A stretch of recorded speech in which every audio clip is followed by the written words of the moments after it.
So, Jeff Newman, welcome to Why Warriors. So great to finally have you on here. We've tried to do this many times, and I think it was meant to be because so much has happened, and in light of everything that's going on in the world, there's so much reflection to be done. And why don't you take a moment really to introduce yourself to our audience? Well, first, thank you, Dan, for having me. And my name is Jeff Newman. I am the owner of Rome Training. But besides that, let me really quick. I'm a father of three. I swim. I ran the New York Marathon. I played semi-pro soccer. This is my fourth organization. So this is my fourth company, which I've started about 3 years ago. I initially started in technology back in '79, ran a computer company, which turned into a service organization, then a consulting company. And then I went down to Florida for biofuels. We started up and built a biofuel industry down there. Came back and started my practice. So all in all, and right now I'm a very big advocate for mental health. And I speak around New Jersey. So in a nutshell, I'm 62 years old as well, you know, and So, healthy. mental health, that's something that has existed since the beginning of mankind, probably not given the awareness that it deserves.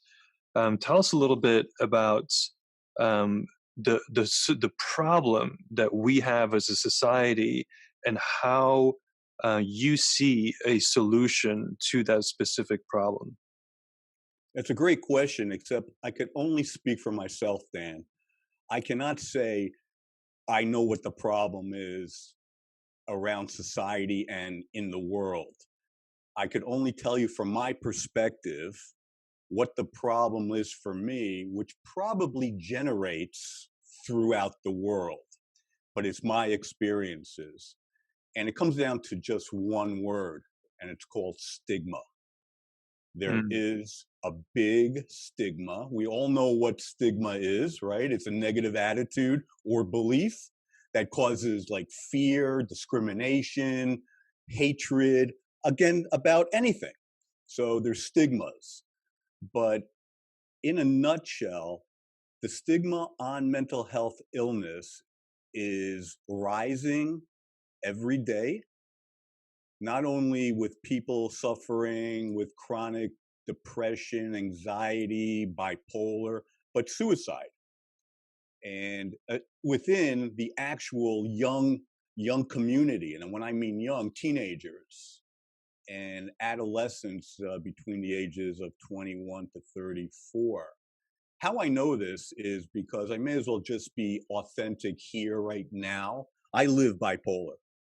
And because of that, I was gifted with the opportunity. When I say gifted, I say it proudly because now I get to go around New Jersey to universities, colleges, high schools, corporations, health clubs, churches, synagogues, libraries, and I speak my story. It's a three-part story. It's what happened, what helped, and what's next.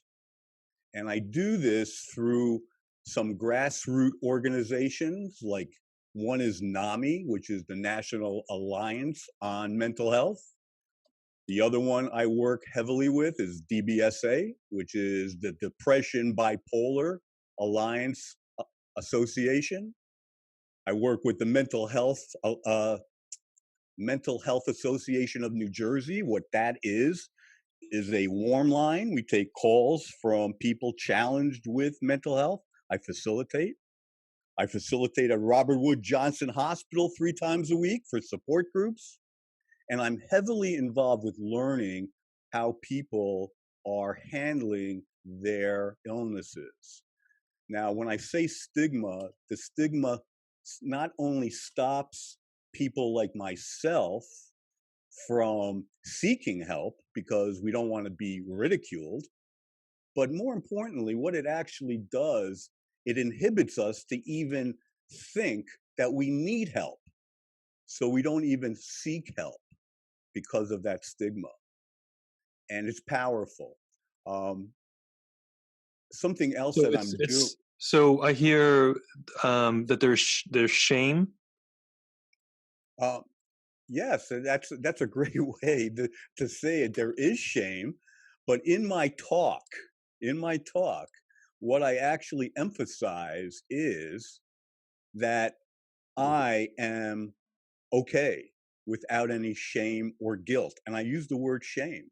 There is no shame Or fear or of fear. rejection, sure. Yeah, but that takes time. That takes a lot of time. What actually worked for me, and again, if you know what bipolar is, I guess some of you out there do not. It's just I would guess manic and depression states. And if you know what an infinity circle looks like, the infinity, you don't get out of it. You either become very manic or you become very depressed.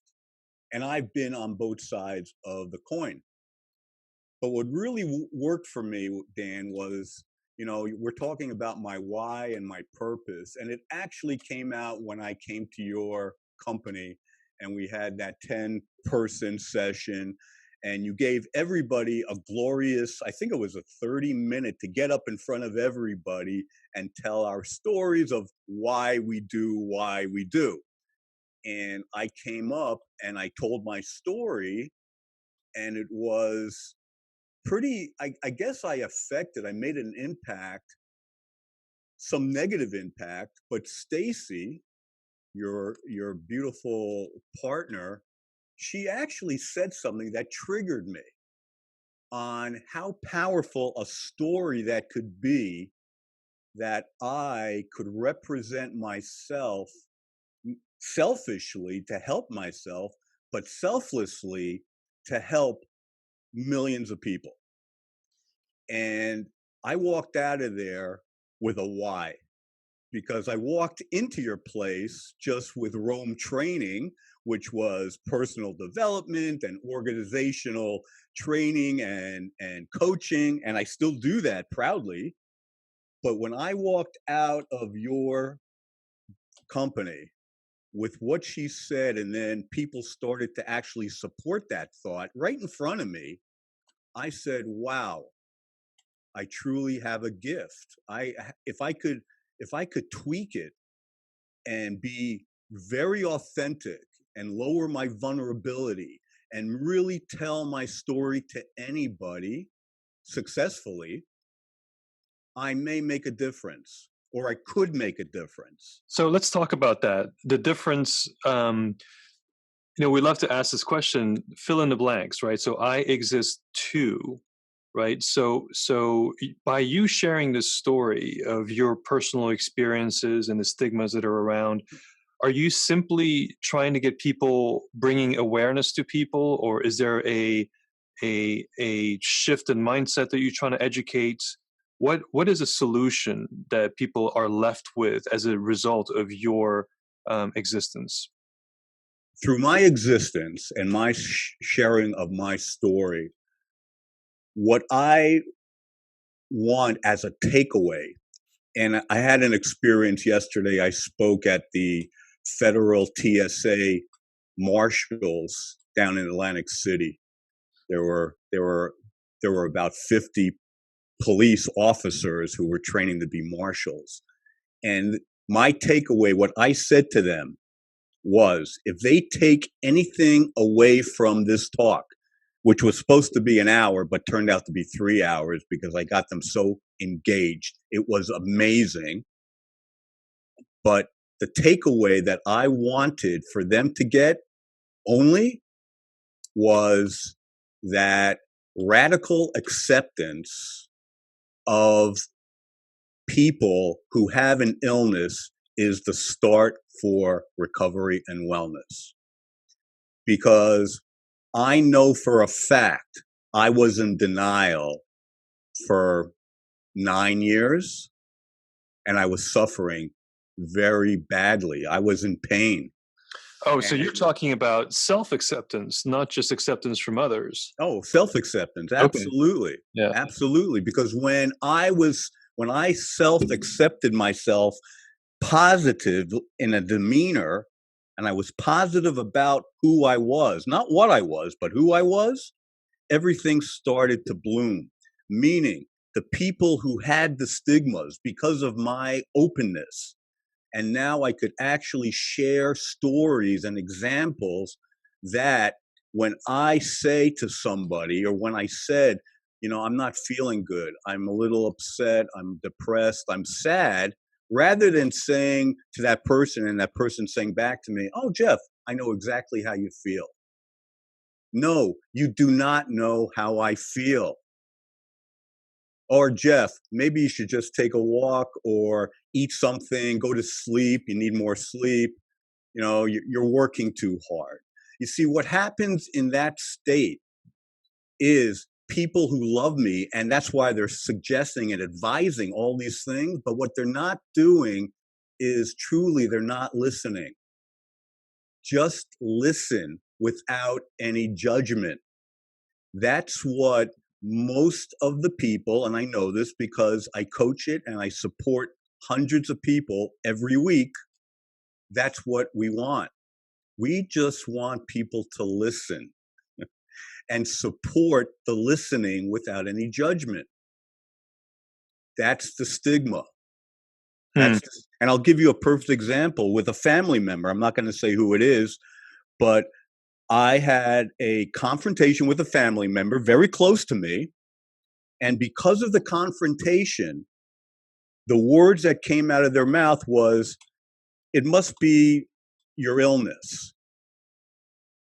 That's what came out to me. And it was a normal confrontation that most families go through. And for that comment, "It must be my illness," that is the stigma.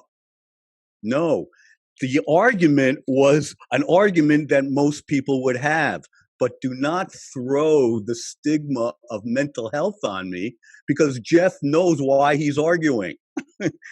Just because I am bipolar does not mean I'm a Looney Tune. I have no concept of life. I cannot live a joyful, happy, fruitful, productive lifestyle. I can, and I am. I'm a walking billboard for success.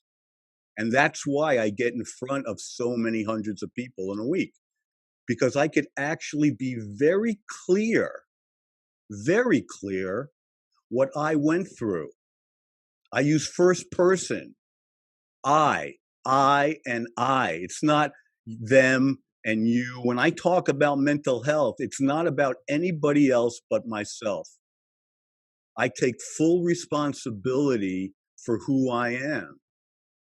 It got to the point, Dan, where I am so I have such conviction that I don't think you know this, but I'm doing a TEDx talk. I did see that. Yeah, congratulations. Well, thank you. And I'm being coached by a company in San Diego, Idea Collective. And if anybody wants to get on stage, but what's the title of your talk? My title right now, and it could be tweaked, my title is "What I Am Is Not Who I Am." And that's exactly what. And I actually have I may come on with a prop really quick. And it's the face of, if you saw the movie Joker, it's the Joker's face, because I've been living behind a mask, and I wear that mask on my hip 24/7, 365. Even though I am recovered, I'll always have that mask on my hip. So what I am is the mask. He stands before you. His name is Bo. I actually named him Bo Pilar. Bo Pilar is my mask. Instead of bipolar, it's Bo Pilar. And I stand before you as Jeff. We are two separate entities. We are not one. Okay? Me, myself, being bipolar does not define who Jeff Newman is. It never will. Because if you looked at my track record, it precedes me. You see, what you're listening to right now, just so you know, not only you, Dan, but the people who watch this, I'm in a manic state right now. This is what manic looks like. I love being manic, and I'll tell you why. Here's a why. I love that. I love being manic because I'm productive. I can think clearly. I socially communicate. I'm not socially isolated. I can multitask. I could laugh. I have fun. I love. I kiss. I hug. I share proudly. And sometimes I talk a little quickly, and that's part of it. And I get limited sleep. That's another symptom. Huh. There's a lot of symptoms, but very clearly, I take short naps. I don't sleep that often, but I could talk very fast and multitask. That's a manic state. I could describe depression, and I'll describe it really simply. It's suicidal. It's suicidal, and it's internal pain. It's so painful that I wouldn't wish depression on anybody. And I'm not going to go through all what I went through, but maybe I should really quick. I went bankrupt twice. I lost my company. I went through a divorce. I had a heart attack. I was in hospitals. I had to get a psychiatrist. I lost everything, only to recover and start a whole new life successfully. So how did I do that? This is why I talk, and this is why people want to listen to me. Or not listen, they want to hear my story. I can't tell anybody to listen. You could hear me, but you don't have to listen. I'm very powerful and animated. I engage people in conversation so they can feel comfortable and safe to open up. And a perfect example was yesterday. 50 officers, marshals, silent initially, dancing on their chairs by the end of the meeting, asking me question after question. When the workshop ends, 5 out of those 50 or 45 people in there came up to me not only to thank me, but then shared their story with me. My wife, my child, myself, a best friend has mental issues. They would have never opened up to me if I didn't make them safe. And they were so relieved. It was like freedom on them because now they had coping skills, which I shared.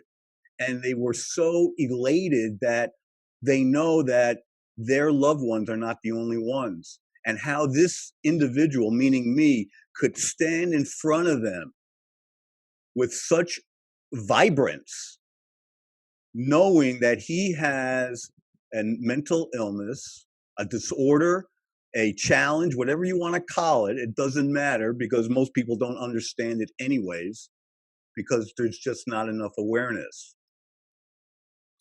So in today's world, like, where do you see the trends going, like with advanced medicine and technology and whatnot?